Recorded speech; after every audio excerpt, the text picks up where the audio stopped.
Hace años atrás, tuve la oportunidad de escuchar una ponencia de Pompeyo Márquez en un diplomado de la UCLA sobre liderazgo político y social.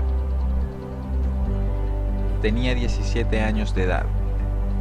La ponencia era sobre el fascismo.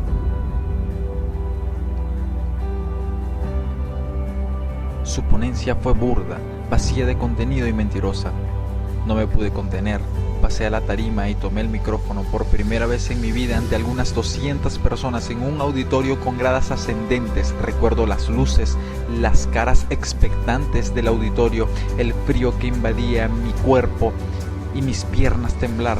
Casi me devuelvo sin abrir la boca, pero podía dejar que fuera llena de oscuras y falsas acusaciones toda una generación de jóvenes que buscaban el conocimiento en la casa de las luces. No podía. Definitivamente tenía que señalar sus errores, o acaso mentía conscientemente. Sin embargo, el vicerrector de la UCLA, un español cuyos padres fueron exiliados por el gobierno franquista y vinieron a la Venezuela de Marcos Pérez Jiménez a disfrutar de la prosperidad venezolana de los años 50, tenía su mirada clavada en mí. Por su experiencia sabía que algo no iba bien. Quizás era eso, o quizás eran mis nervios de principiante. Eché un vistazo a los apuntes en mi libreta, miré al señor Márquez a los ojos y le pregunté: ¿por qué usted dice que el gobierno de Benito Mussolini no modificó la economía de Italia si antes de su gobierno las políticas de Italia de posguerra eran liberales? Si usted afirma que a Italia le fue bien con Mussolini porque le aplicó una economía de guerra y según usted eso siempre funciona, ¿por qué entonces no aplicamos en Venezuela una política económica de guerra para que nos vaya bien? Porque nunca en su exposición nombró el corporativismo, la Carta del Laboro, la República Social de Salo o la democracia orgánica, verdaderos faros filosóficos en materia económica propuestos en Rerum Novarum y aplicados por el Partido Nacional Fascista para acabar con la lucha de clases del marxismo. Hice un silencio por un momento, volteé y dirigí mi mirada al profesor español de apellido Osteriz y le pregunté: ¿por qué se trató con un socialdemócrata connotado cuando la ponencia era de socialdemocracia? ¿Y por qué cuando se trató del comunismo el ponente fue un exguerrillero comunista, ahora socialdemócrata? ¿Por qué entonces sobre un fenómeno tan impactante como el del fascismo se trajo a un exguerrillero comunista para que ahora milita en la centroizquierda?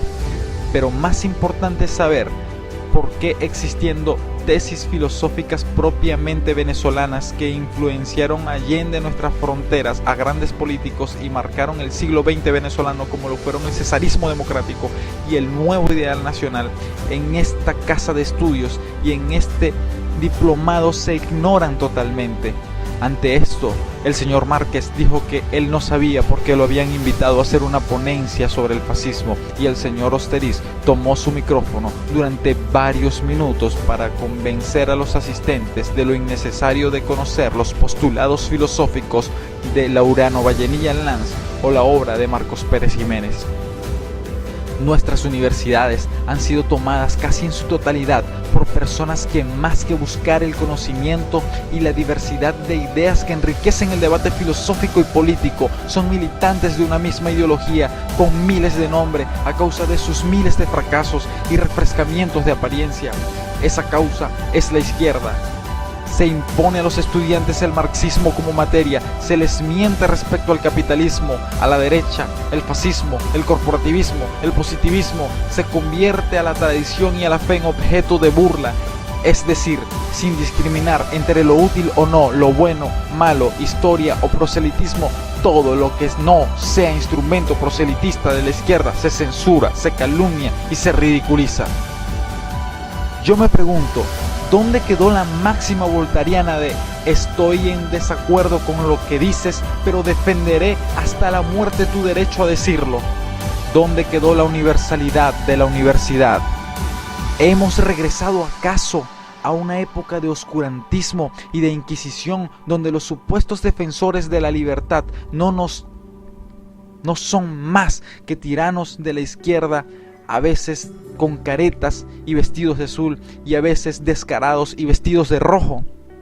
Desde ese día no volví a ir a ese diplomado. Tiempo después me encontré un asistente del mismo y me dijo: lo que hiciste inspiró a muchos que comenzamos a intervenir en cada ponencia con una postura disidente a la imposición política, y me dijo: no sé por qué dejaste de ir. El poder de nuestra palabra, el poder de la voz, es indetenible si está respaldado por la verdad. No desistamos, antes insistamos. Una verdad puede desatar una revolución en cualquier momento si es entendida. Como venezolano, sufro por nuestra situación al igual que tú, y como disidente he de elevar la siguiente afirmación hasta que retumbe en los oídos de todos los venezolanos ansiosos de libertad.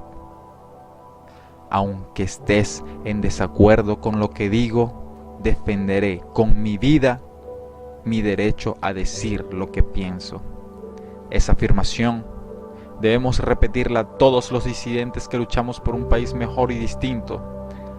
Aunque estés en desacuerdo con lo que digo, defenderé con mi vida mi derecho a decir lo que pienso. Nunca nos callarán. Atentamente, José Carusi.